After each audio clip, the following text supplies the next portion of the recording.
Kantor Perwakilan Bank Indonesia BI Bali mencatat sejumlah komoditas yang sering menjadi penyumbang inflasi pada Galungan dan Kuningan sejak 2018 hingga semester 1 2021. Dari kelompok makanan yaitu daging ayam ras, telur ayam ras, daging babi, cabai rawit, dan cabai merah.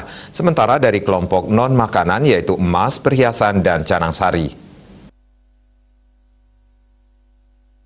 Bank Indonesia Provinsi Bali Rizky Ernadi Wimanda saat high level meeting Tim Pengendalian Inflasi Daerah TPID Kabupaten Bangli dalam rangka mengantisipasi kenaikan harga menjelang Hari Raya Galungan dan Kuningan menyampaikan tingkat inflasi di Provinsi Bali masih stabil dan rendah dengan capaian per September 2021 sebesar 0,10% MTM atau 1,40% YoY. Beberapa komoditas yang menjadi penyumbang utama inflasi sepanjang Januari-September 2021 diantaranya daging babi, canang sari, minyak goreng, cabai rawit, dan cabai merah. Sementara berdasarkan Sistem Informasi Harga Pangan Utama dan Komoditas Strategis Sigapura, harga komoditas pangan yang terpantau menunjukkan kenaikan harga di Kabupaten Bangli pada minggu ketiga Oktober 2021 antara lain cabai merah, cabai rawit, daging babi, dan minyak goreng. Oleh karenanya, BI merekomendasikan sejumlah langkah strategis untuk memperkuat program pengendalian inflasi, diantaranya melakukan kerjasama antar daerah KAD, baik dengan kabupaten lain, intraprovinsi maupun antar provinsi, untuk memenuhi kebutuhan komoditas pangan yang masih defisit atau kebutuhan lebih besar dibanding produksi.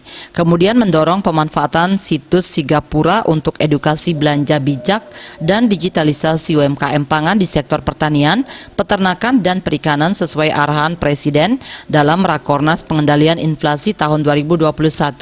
Sementara itu, Bupati Bangli Sangyoman Sedana Arta menginstruksikan agar seluruh program pengendalian inflasi daerah difokuskan pada 4 pilar utama atau 4K, yaitu keterjangkauan harga, ketersediaan pasokan, kelancaran distribusi, dan komunikasi efektif.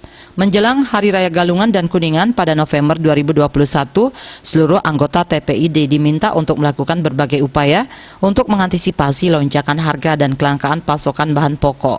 Langkah-langkah untuk menjaga stabilitas harga dan pasokan tidak hanya terbatas pada program pemantauan harga di pasar secara berkala, serta pelaksanaan pasar gotong royong serta pasar tani menjelang Hari Raya saja. Implementasi kerjasama antar daerah yang telah ditandatangani dengan Kabupaten Banyuwangi, Tabanan, dan Lombok Barat juga harus dioptimalkan. Di samping itu, seluruh anggota TPID juga dihimbau agar dapat memberikan contoh kepada masyarakat untuk bijak dalam berbelanja sesuai dengan kebutuhan. Swardika Bisnis Bali melaporkan.